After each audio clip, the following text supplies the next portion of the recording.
Bien, bonjour à tous.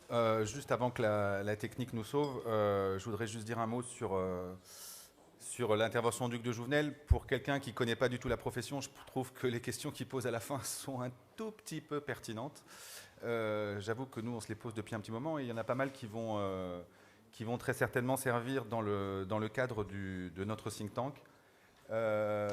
Donc les moulins, le sage et la lune, vous avez remarqué qu'il manque un item dans le proverbe qu'a cité Philippe tout à l'heure, donc j'essaierai de ne pas jouer celui-là. Et je vais donc assez rapidement vous présenter les résultats de la deuxième version, de la deuxième édition de l'étude L'échographie de la profession. Et on va voir, alors on n'aura pas le temps de tout voir aujourd'hui parce qu'en 20-25 minutes, évidemment, je ne peux pas tout vous présenter, l'étude est assez riche, donc je ne vais pas tout vous présenter, comme ça vous la lirez, au moins ça sera déjà ça de fait. Et on va voir que dans les chiffres qui sortent de cette étude, alors il n'est pas du tout question de se flageller, de se dire que ça ne va pas, c'est foutu, on va tous mourir, etc. Ce n'est pas du tout le propos, mais on va voir qu'il y a un certain nombre des questions qu'a posé Hugues de Jouvenel, auquel on n'a manifestement pas encore trouvé de réponse dans la profession, à savoir même si on s'est posé vraiment ces questions. Donc un petit point méthodologique pour vous expliquer un petit peu comment on a travaillé sur cette étude. Une vision sur les performances de l'ensemble de la profession. Donc sachant que notre profession, mais j'y reviendrai, ce sont les cabinets de moins de 10 millions d'euros de chiffre d'affaires. Et puis on essaiera de répondre à une question fondamentale, de savoir si la performance est effectivement ou non une question de taille. Et après on fera un petit focus sur les régions, en fait en faisant un petit match, mais très amical évidemment, entre Paris et la province. Dans l'étude, vous retrouvez évidemment des données sur toutes les régions prises une par une. La méthodologie de l'étude, donc c'est une étude qui a été faite à partir des comptes déposés par tous les cabinets auprès des greffes des tribunaux de commerce.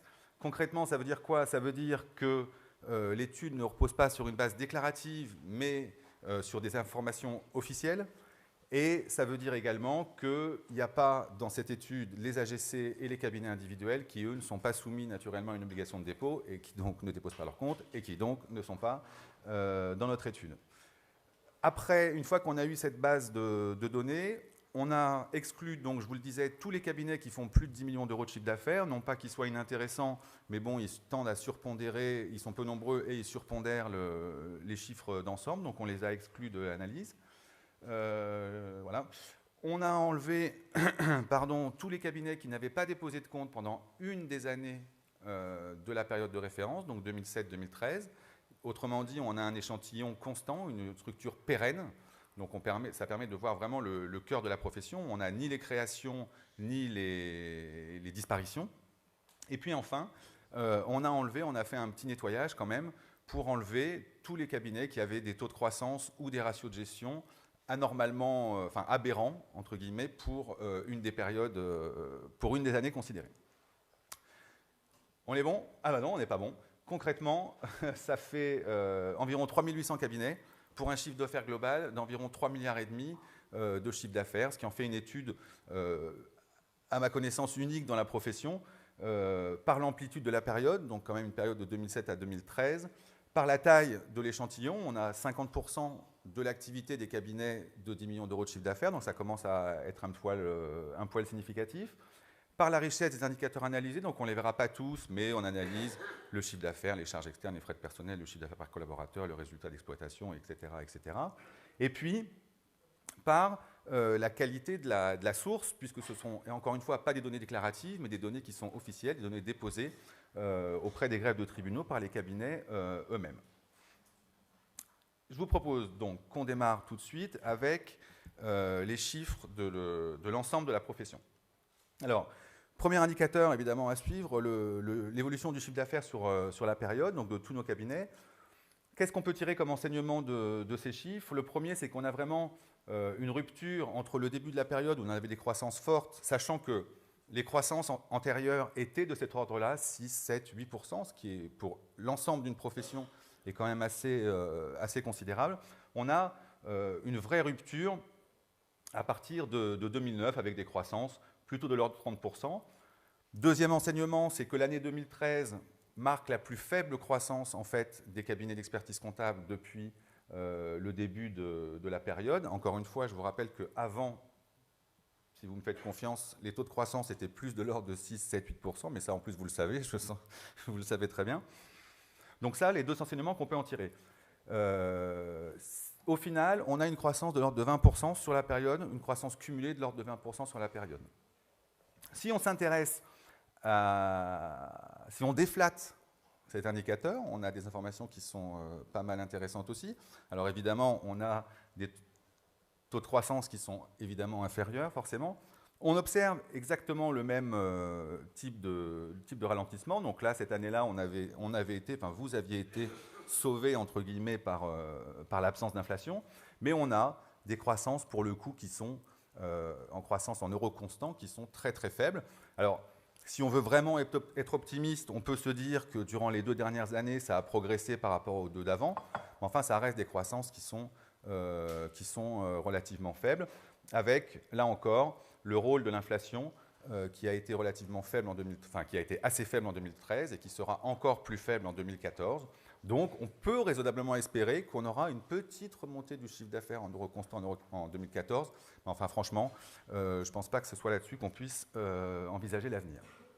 Et donc, au final, en termes déflatés, on a une croissance de seulement 10% sur l'ensemble de la période considérée. Et encore, 10%, on a la moitié de notre croissance qui est faite sur les 2 premières années. Ici, sur les 4 dernières, on reste sur des taux de croissance qui sont vraiment très très faibles.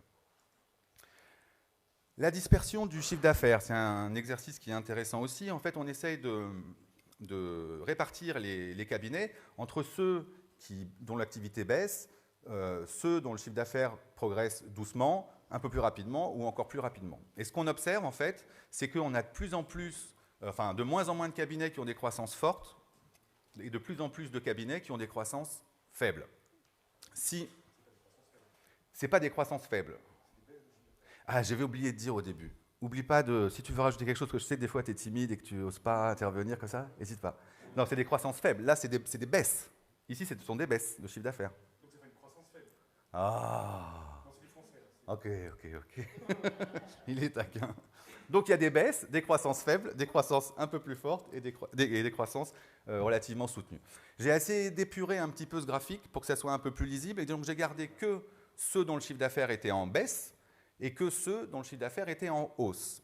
Et là, ça devient un peu compliqué de contester les évolutions en cours. En début de période, on avait donc un tiers des cabinets qui affichait une croissance supérieure à 10%, donc une croissance vraiment très, très solide, et il n'était plus que 14% en 2013. Et à l'inverse, ceux dont le chiffre d'affaires baisse passent de 24% à près de 40% en 2013. Donc là, on a vraiment une évolution qui est, régulière. Toutes les années, la tendance se confirme. Cela dit, et j'y reviendrai tout à l'heure, comme disait Philippe tout à l'heure, on peut aussi, et on doit surtout, parce que, encore une fois, l'idée, ce n'est pas de se faire du mal, on doit aussi remarquer qu'on a quand même 15% de cabinets à une époque où la croissance en 2013 doit quand même péniblement atteindre 0,8 ou 0,9%, qui font plus de 10% de croissance. Donc c'est quand même quelque chose, et à part le Val de... Non. Donc c'est quand même quelque chose qui est intéressant et sur lequel il faudra certainement revenir. Pardon. Autre indicateur intéressant pour la profession et très suivi dans les cabinets, je le sais, c'est l'évolution du chiffre d'affaires par collaborateur. Donc ce chiffre d'affaires par collaborateur, la bonne nouvelle, c'est qu'il progresse. Ça, c'est toujours bien. Quand ça progresse, c'est toujours bien.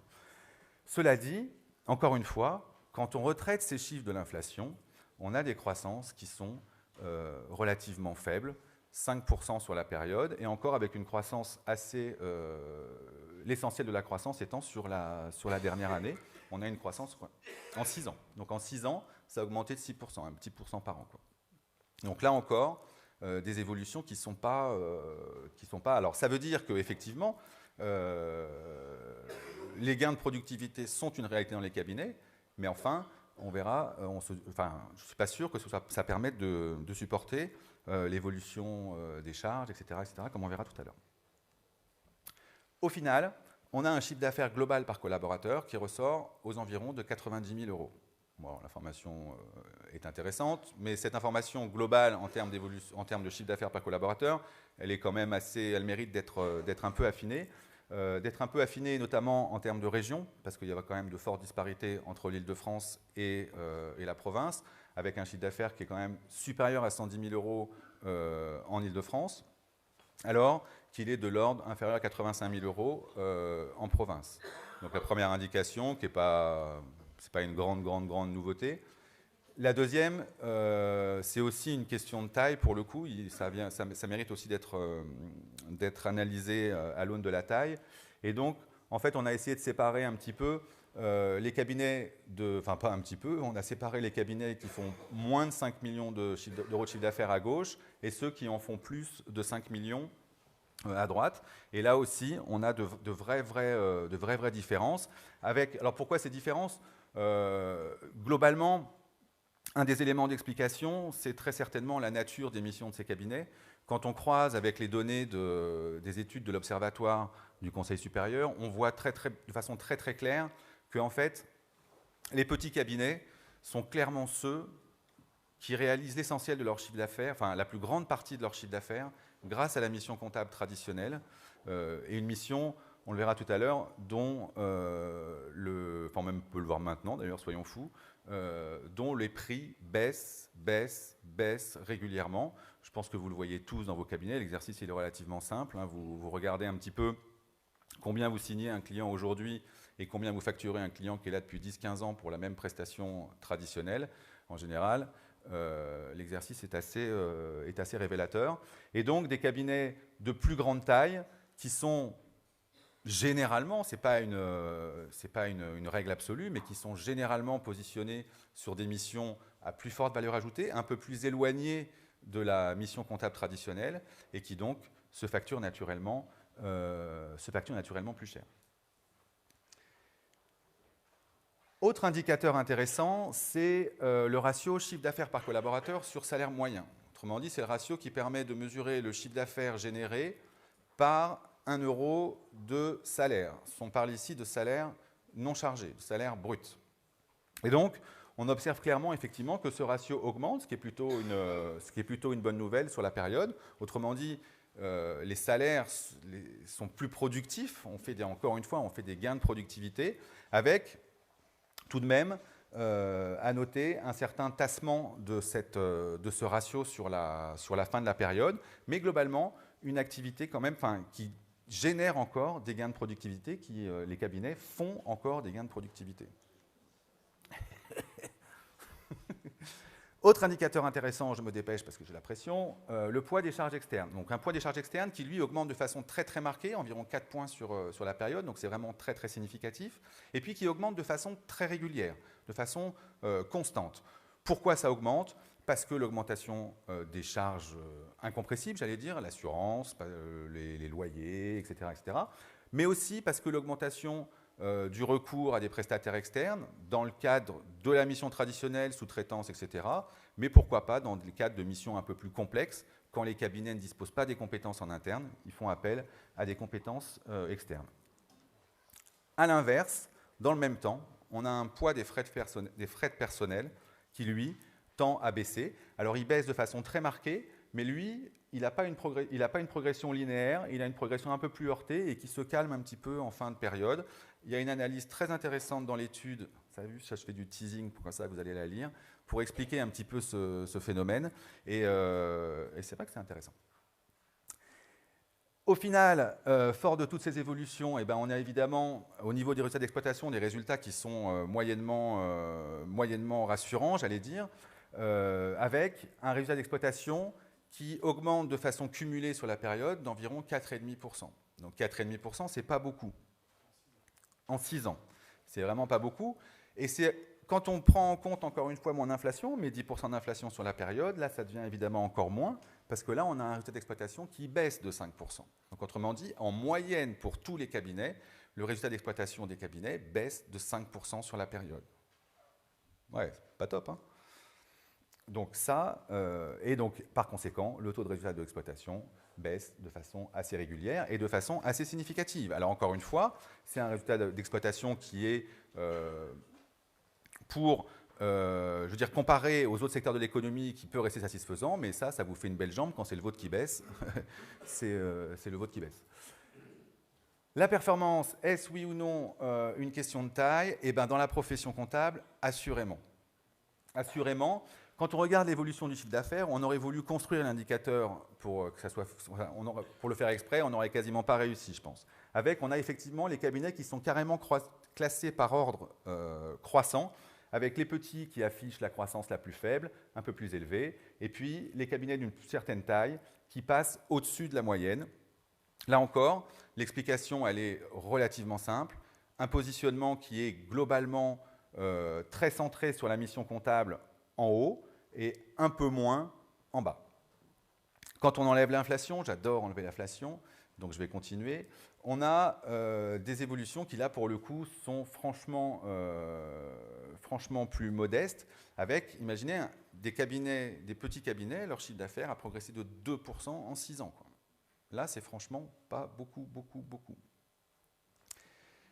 Quand on regarde les performances de ces mêmes cabinets, alors là, ça commence à piquer franchement. Là, donc on a toujours pareil, elles sont classées exactement de même ordre. Je vous dis, j'aurais voulu faire exprès, j'aurais jamais réussi. Et on a donc des cabinets d'une certaine taille qui dégagent encore, dont le résultat d'exploitation progresse encore, mais des cabinets de plus petite taille. Songez que les plus petits cabinets, leur résultat d'exploitation a baissé de 11% sur la période. 11%, c'est quand même pas mal. Et comme je vous le disais, j'adore enlever l'inflation, donc j'ai fait aussi l'exercice sur celui-là. Ça vous avez pas mal au cœur, là? Les slides qui bougent. Et donc là, voilà. Alors la bonne nouvelle, c'est que les cabinets d'une certaine taille ont vu leur résultat d'exploitation progresser sur la période. Ouais, mais bon, je cherche les bonnes nouvelles. Hein. Moi, ouais, c'est quand même pas énorme. C'est pas énorme. Et pour les petits, là, pour le coup, ça devient franchement délicat, catastrophique, disons préoccupant. Et je pense qu'il est temps, effectivement, de se poser quelques-unes des questions qu'a soulevées Hugues tout à l'heure. Je vais vite, je m'excuse, hein, mais sinon, je me fais taper. On a analysé effectivement dans le cadre de l'étude les performances par région. Donc on a tout séparé par toutes les régions. Donc je vais vous épargner les 22 régions maintenant. On a juste fait un regroupement sur Paris, sur Paris et la province. Et on a des résultats qui sont assez intéressants et pas forcément intuitifs. Avec en fait, donc la province est en gris et Paris, l'Île-de-France est en rouge, avec une croissance beaucoup plus faible en Île-de-France que dans les régions. Alors la croissance dans les régions n'est pas faramineuse, certes, mais elle reste nettement supérieure à celle de l'Île-de-France, où là on a quand même, donc là on est en déflaté, hein. On a quand même une baisse et puis après des hausses qui sont juste anecdotiques. Donc on a une vraie différence en termes de, alors qu'on peut expliquer par une concurrence plus forte, par un nombre de cabinets plus élevé, etc., des changements de comportement des consommateurs, des clients qui sont peut-être plus marqués en Île-de-France que dans les régions, que sais-je, mais on a une vraie réalité sur ces chiffres. Oh là, ouais. Ils sont devenus tout petits mes slides. Et au fait, on a une évolution cumulée sur la période, donc du chiffre d'affaires de 11,5% pour les cabinets de province et de seulement 5% pour les cabinets d'Île-de-France. Quand on fait le même exercice pour le résultat d'exploitation, on obtient à peu près les mêmes types de résultats, avec, pour le coup, un résultat d'exploitation qui baisse assez régulièrement pour les cabinets franciliens, alors qu'il se maintient peu ou prou pour les cabinets de province. Et donc, au cumul, ça fait, bon, ce qui se maintient, mais il se maintient en baissant un tout petit peu quand même, moins 1,6% sur les 6 ans, alors que pour les cabinets d'Île-de-France, on a quand même moins 15%. Tous les cabinets d'Île-de-France, en moyenne, font moins 15%. De moins de 10 millions. Et au final, quand on regarde l'évolution entre Paris et province, toujours pareil en termes de taux de résultat d'exploitation, on a effectivement une situation où au départ de la série, on était touche-touche, c'était à peu près pareil, et puis à partir de 2009, on a un décrochage, et le décrochage qui se poursuit, et on a finalement une vraie différence, 1,2 de différence, c'est pas anodin. Donc avec des cabinets franciliens qui soupent... 0,8 aussi, ouais, c'est possible. Il n'est pas expert comptable. Ah oui, je ne vous l'avais pas dit au début. Et ben voilà, maintenant c'est fait. Mais ce soir, on est en majorité, tu vois. Je surveille. En conclusion, donc, pour finir cette présentation malheureusement très rapide, juste un petit récapitulatif. Donc avec les grandes tendances, donc tout a été mis en base 100 en 2007 pour voir les évolutions différentes.